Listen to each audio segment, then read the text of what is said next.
Hi guys and girls, this is Arthur. Welcome to my channel, Ollie JHN. Today I'm going to be talking about Arthur in terms of me, what it was like for my first puppy I've ever had in my lifetime.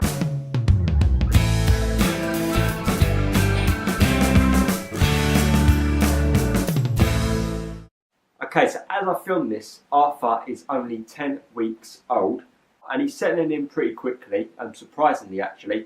The third day he turned into a mischievous, naughty little puppy.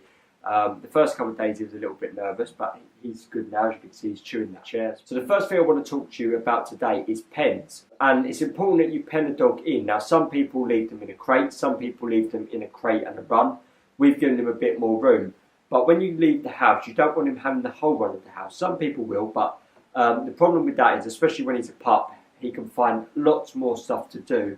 Lots more stuff that he can get into danger with. Okay, a crate is a similar sort of thing to a pen. It's a lot smaller. Here's a picture of one. And basically you put him in there at night. Now, it's a similar sort of thing. It's nice and small, he feels nice and protected. Now, in the night times, we put him in this crate, as they call them. They don't like calling them a cage. And we done the wrong thing, really. We stepped downstairs with him while he was in his cage, and he wanted, or crate, and he wanted to come out. Eventually, we decided to go for it. And this is what you should do from day one. Lock him in that crate, go up to bed and leave him, let him cry all night. Now, the first night when we done that, he did cry all night. The second night, it was probably for about an hour and a half. The third night was for half an hour. And now he doesn't cry at all. In the crate, you can get stuff like this. This is a heat pad. It lasts for 10 hours. You put it in your microwave for about 6 minutes. And that then goes under the bed. And he can lay on top of that. That's going to keep him warm at night. By giving him lots of blankets, he can burrow under that. And that is the idea behind the blankets. Especially for this breed, but lots of dogs like blankets to snuggle up in as well. And you can see he's even doing it now. He just sort of snuggles up in things to get warm. And he certainly shouldn't be trying to jump up and down off of sofas. So it's really important that he only goes up on the sofa when you're there. It's important that you put the paper area near the outdoor. Now, you can't let them outdoors until they've had the vaccines. So you want to put it as near as possible to outdoors, so eventually you can get him going outdoors. Now, when he becomes an adult, you can probably leave him all day, and then when you get him from work or wherever, school, you can let him out and then he'll do the wee. But when he's a pup, he wants to wee all the day. Now, when he wees on the paper, you really want to reward him, you want to click train him, you want to give him treats. When he doesn't go on the paper, you don't say no or give him any attention, you just completely ignore it. Now, there's certain things you can use. This is one of them, and it's just a stain remover, but also a repeat marker stopper. So it stops him from repeat marking. So when you get a pup, the last thing you think about is the other pet. But it's quite an important thing. Now, certain dogs and breeds are better with family animals, and Dachshunds are known for it. They're a family pet. They don't usually give attention to one owner as such. They will give time to all the family. Bertie's cage, who's my rabbit, is literally down there. So Arthur can go up to the cage and smell him, see him, etc. Do it in stages. So at the moment we've been leaving him for half an hour stages. That's gone up to 45 minutes. Now he's been left alone for about 2 hours. And that will slowly go up to 4 and then etc. etc. But it's very important to mention at this stage, any training, anything you want to set in his mind, so when he becomes a dog, a full adult, he will do that. It's important you do that between the 8 and 12 week stage, because that is the stage where they learn best. It's important that someone stays with him for quite a lot that time, so you could train him, but also so he's not left alone as a pup. Okay, the next thing I want to talk about is click training. Now, I've got a few videos showing you how this works with Arth being a good boy and doing the tricks. This is a clicker. You can get them in all sorts of different things, but it's basically a metal little thing. You push it in and it makes a click. Now, the idea is that responds as a well done. Now, dogs find it harder to learn words such as well done or praise. So by giving them a click, it's an instant reply to well done, basically. And then you give them a treat. Now, the idea is, let's say we're telling him to sit. We click, then give him the treat. And he responds that click to the treat. Now, it works off the same principle as Pavlov's dogs. The idea is that eventually it becomes an instinct. Hello? Okay. Right, you're sitting. Okay. Right. So, sit. Stay. Stay. Half a come. Stay. Stay. Half a come. Come on. sit, stay, stay.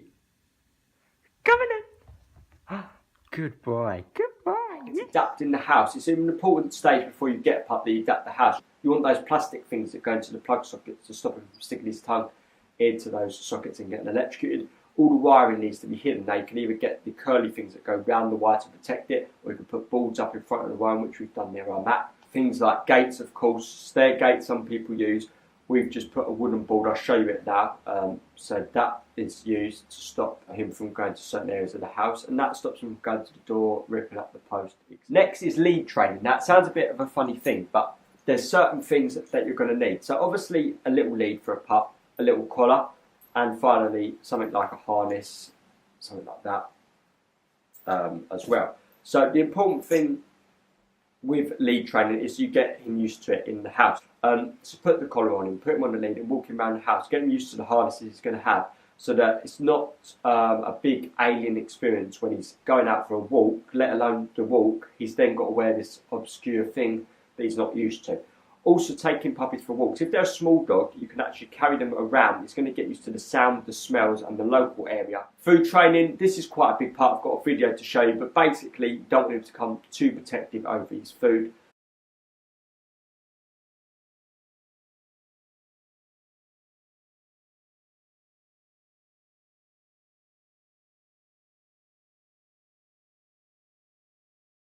Let him mouth you. Don't be scared of him mouthing you, because that's something puppies do. They're going to play, they're going to mouth.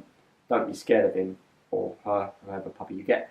But it's very important as well that when they mouth, you make a puppy noise to stop them. Now this is what happens in a pack of puppies, in a group of puppies. So basically, when they bite the other pup, that pup will then squeal. That tells him he's biting too hard and he will release. Like so. And then just another trick we've taught them as well is to leave, and I'll show you this as well. This is a good trick when he's biting paper, pulling stuff off you, putting your trousers, your socks, whatever. Leave, leave, good boy. But my experience with a pup is certainly a big life changer. It changes your life completely. You can't come in and relax anymore. You've always got to be giving them attention, certainly as a pup. Now obviously when he gets older the story changes again, but a pup that people say is like having a baby or worse. I've never had a baby, but it is a lot of effort, a lot of dedication. It's certainly not something that you can spend a week on and then he becomes a good dog. It takes training, practice, time, effort. It really is hard work, but it certainly pays off when you've got a good little pup, a good dog in the future. You just woke up, haven't you? Yes.